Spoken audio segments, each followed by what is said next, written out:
Learn easy. Subscribe Learn Easy channel. Hello kids, welcome to Learn Easy channel. आज की कक्षा में हम सीखेंगे अपठित गद्यांश। तो चलिए शुरू करें। तो बच्चों, आज हम सीखेंगे अपठित गद्यांश। आपको पता है अपठित का अर्थ क्या होता है? अपठित का अर्थ है जो पहले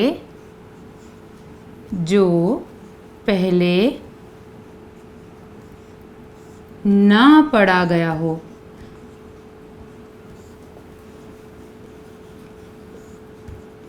जो पहले ना पढ़ा गया हो, जिस चीज़ को आप पहले नहीं पढ़ते उसको कहते हैं अपठित। तो अपठित गद्यांश की क्या परिभाषा हुई? अपठित गद्यांश की परिभाषा हुई पहले ना पढ़ा गया गद्यांश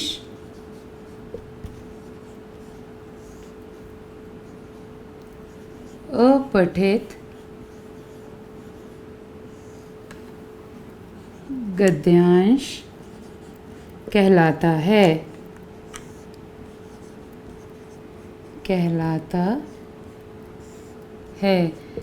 जिस पैराग्राफ को, जिस गद्यांश को आप पहली बार पढ़ते हैं उसको कहते हैं अपठित गद्यांश। और ये अपठित गद्यांश दो प्रकार से आपसे पूछे जा सकते हैं, वो मैं अभी आपको बताती हूँ कि किस किस तरीके से ये अपठित गद्यांश के प्रश्न आपसे पूछे जा सकते हैं। तो बच्चों, अब मैं आपको बताती हूँ कि अपठित गद्यांश के प्रश्न आपसे किस प्रकार से पूछे जा सकते हैं। अपठित गद्यांश दो प्रकार से इसके प्रश्न पूछे जा सकते हैं। पहला कि गद्यांश में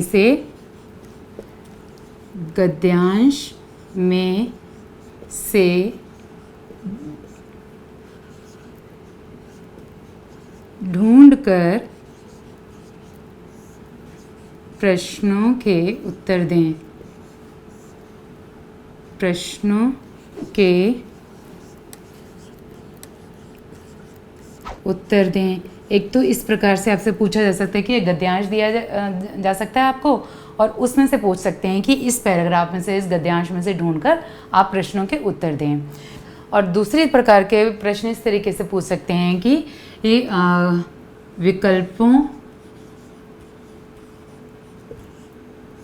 विकल्पों में से सही उत्तर चुनकर निशान लगाएं।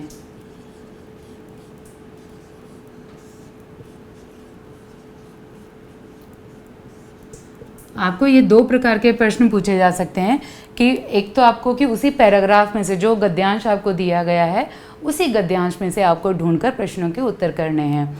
और दूसरे प्रकार के प्रश्न इस तरीके से हो सकते हैं कि आपको गद्यांश दिया गया है, उसके बाद जो प्रश्न के उत्तर आपको लिखने हैं वो ऑप्शंस दिए गए हैं, उसमें विकल्प दिए गए हैं। आपको उन्हीं विकल्पों में से चुनकर उन प्रश्नों के उत्तर आपको बताने हैं कि कौन सा उत्तर सही है।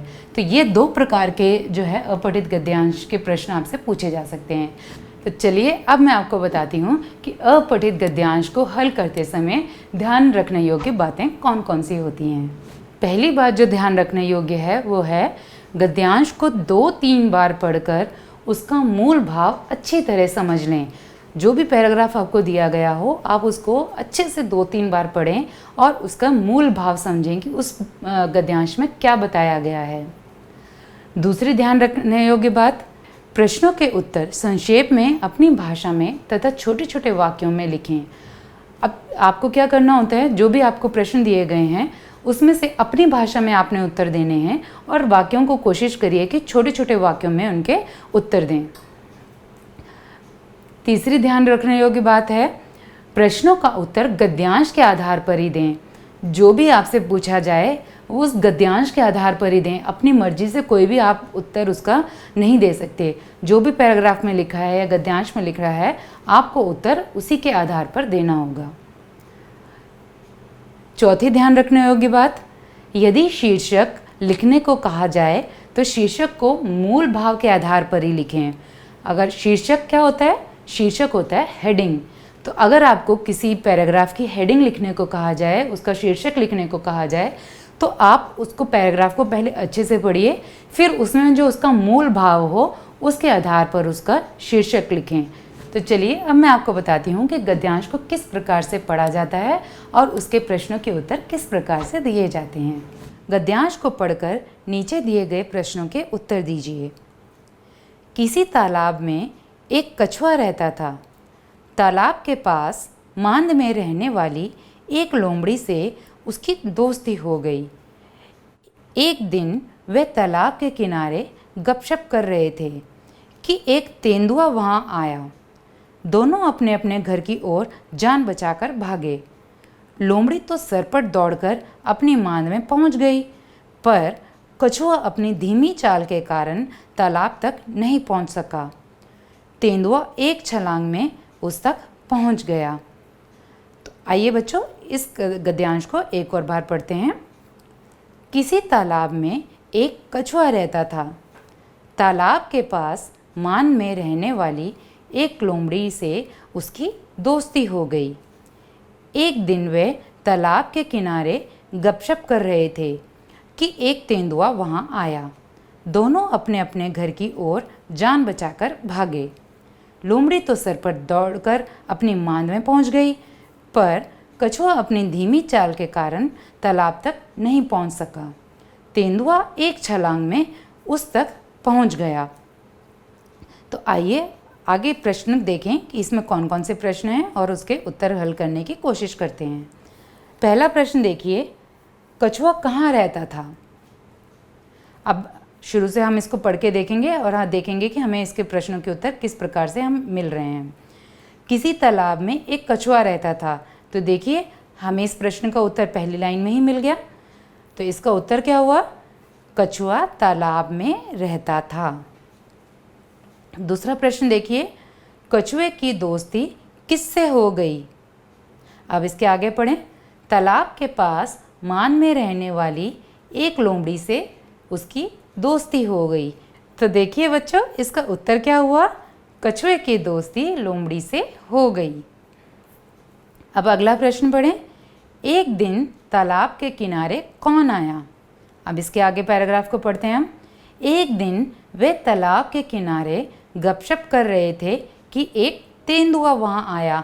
तो देखा बच्चों, हमें तीसरे प्रश्न का उत्तर भी यही मिल गया। एक दिन तालाब के किनारे तेंदुआ आ गया। अगला प्रश्न देखिए, कछुआ और लोमड़ी जान बचाकर कहाँ भागे। अब इसके आगे का पैराग्राफ पढ़ेंगे हम। दोनों अपने अपने घर की ओर जान बचाकर भागे। तो देखा बच्चों, हमें अगले प्रश्न का उत्तर भी यहाँ मिल गया। कछुआ और लोमड़ी जान बचाकर अपने अपने घर भागे। तो पांचवा प्रश्न देखिए, लोमड़ी सरपट दौड़कर कहाँ पहुँच गई। तो चलिए अब उसके आगे पैराग्राफ को पढ़ने की कोशिश करते हैं। लोमड़ी तो सरपट दौड़कर अपनी मांद में पहुँच गई। तो देखा बच्चों, इस प्रश्न का उत्तर भी हमें यहाँ मिल गया। लोमड़ी दौड़कर कहाँ पहुँच गई? मांद में। तो इसका उत्तर हुआ लोमड़ी सरपट दौड़कर अपनी मांद में पहुँच गई। तो अब छठा प्रश्न देखिए, कछुआ किस कारण तालाब तक नहीं पहुँच सका। अब इसके आगे देखें। पर कछुआ अपनी धीमी चाल के कारण तालाब तक नहीं पहुँच सका। तो हमें तो अगले प्रश्न का भी उत्तर यही मिल गया। तो देखिए उत्तर, कछुआ अपनी धीमी चाल के कारण तालाब तक नहीं पहुंच सका। तो बच्चों, आज की कक्षा में आपने क्या सीखा? आज की कक्षा में आपने सीखा कि अपठित गद्यांश को किस प्रकार से हल किया जाता है। सबसे पहले गद्यांश को 2 या 3 बार अच्छे से पढ़िए, जब तक आपको उसका अर्थ समझ ना आ जाए। जब आपको उसका अर्थ समझ आ जाए, उसमें जो है आपको जो भी आपको इम्पॉर्टेंट लग रहा है, जो भी आपको लग रहा है कि हाँ ये हमें इसके प्रश्न पूछे जा सकते हैं, उसको अंडरलाइन करते जाइए और फिर उसके बाद एक एक प्रश्न को हल करने की कोशिश कीजिए। तो आप देखेंगे कि आपको सारे प्रश्नों के उत्तर उसी पैराग्राफ में से, उसी गद्यांश में से मिल जाएंगे। तो आज की कक्षा में बच्चों इतना ही। अगली कक्षा में फिर मिलेंगे। तब तक के लिए bye. Learn easy. Subscribe Learn Easy channel.